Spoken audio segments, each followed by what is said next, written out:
Hello and welcome to the Blackburn podcast. A little bit of something different today. As you'll see, I'm not on my own, so I will let our esteemed guest introduce himself.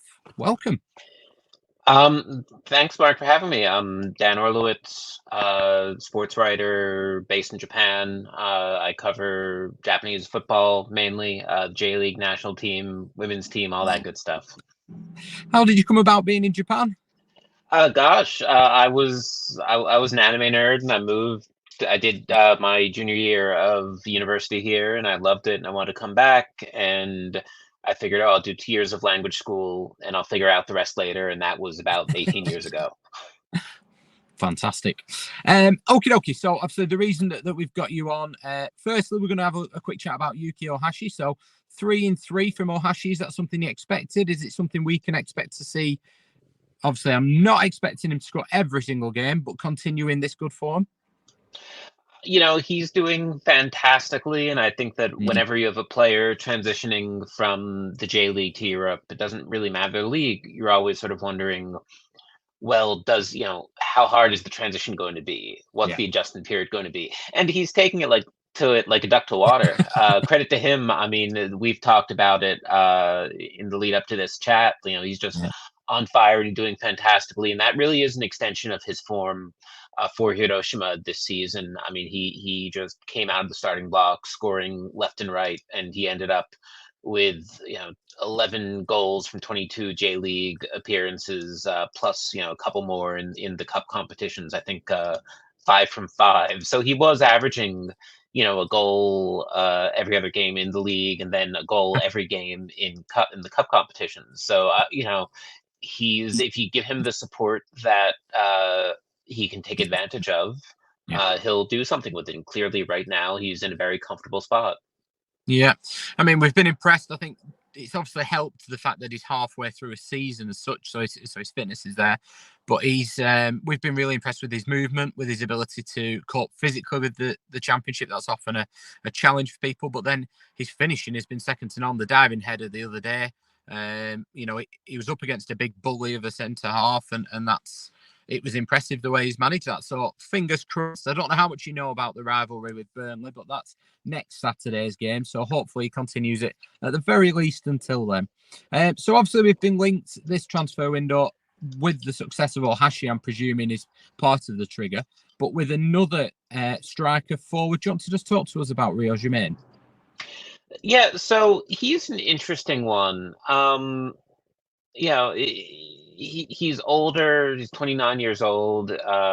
He's had very much a not really an impressive J-League career, if we're being honest. I mean, he started at Vegalta Sendai. He spent 4 seasons there. He had sort of a forgettable season at Yokohama FC in a 2021 when they were sort of utterly forgettable.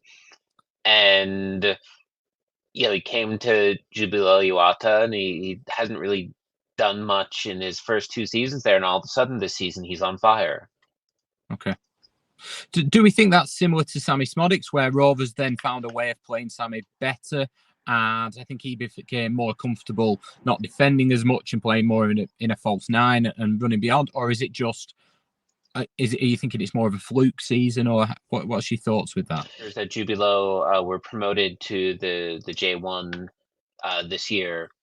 Okay. And so he's playing in the top flight for, I think, pretty close to the first time in a long time. And with some players, it just clicks.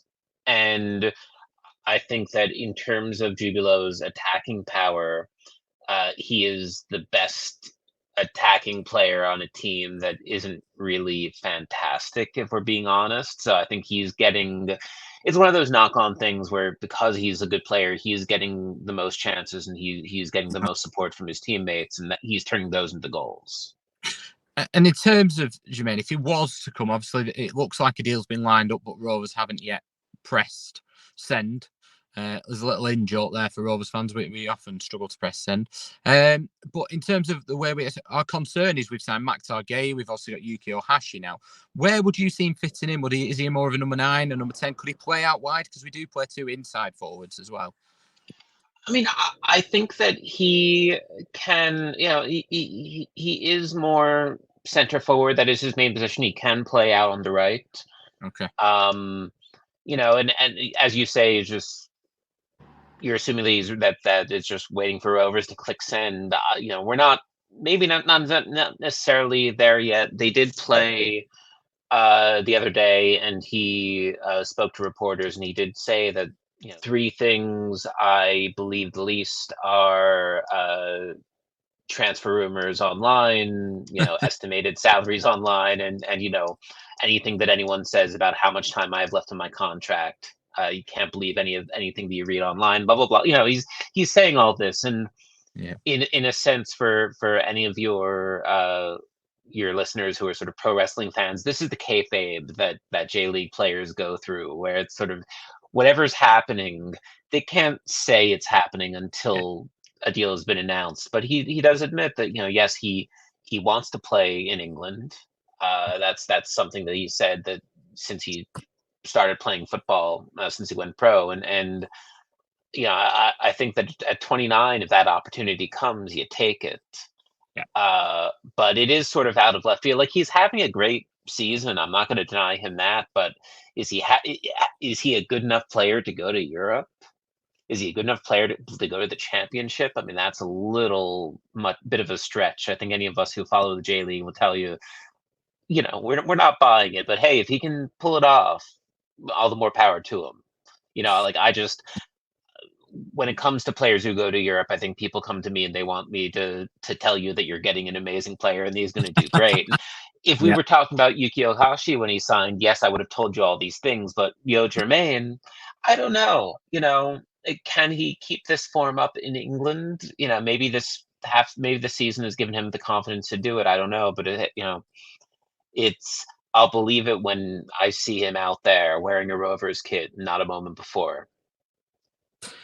Okay. So just to have a little bit of caution, you're advising it's not Yuki Ohashi number 2 for Rovers fans. Just Yeah, I think that anytime a European club sort of signs a Japanese player and they do well, everyone is sort of looking to go back to the well really quickly. I mean, we saw that at Celtic where they signed Kyogo Furuhashi and he did amazingly. And half a year later, they picked up Hatate Maeda and Itaguchi, announced them on the same day, which was absurd. And two of those three worked out. Really, three of those four on aggregate. But then Celtic went back and got Iwata. They got Kobayashi, and neither of them has really had the same success that Furuhashi and Hatate might have had. So it's the same thing. You're not going to find gold every time, but if you take three swings and one of them lands you, an Ohashi type, a Furuhashi type, you're doing pretty well as a club. Absolutely, we'll take it right now. And just in terms of a rough fee, what would you expect? What sort of fee do you think Jamain would command if we were to sign him? I would expect on the cheaper side. I would be shocked at anything more than £500,000, if I'm being totally honest. I just don't see him. He's not a 7-digit player by any stretch. But hey, when you're having the form he has, maybe you are a 7-digit player. But I think realistically, 500,000, that seems like the right number. Yep, fair enough. Okay, well, Dan, it's been an absolute pleasure. Thank you very much for jumping on. Obviously, we've got the time difference. We're battling where we both are in the world and things like that, but I massively appreciate it. And we'll keep in touch over the season as Yuki hopefully continues his fine form. But thank you very much. That's enough from me. And Dan will be hopefully back at some point this season and we'll discuss how Yuki Ohashi is getting on then. And that's all from the Blackburn podcast. Thank you.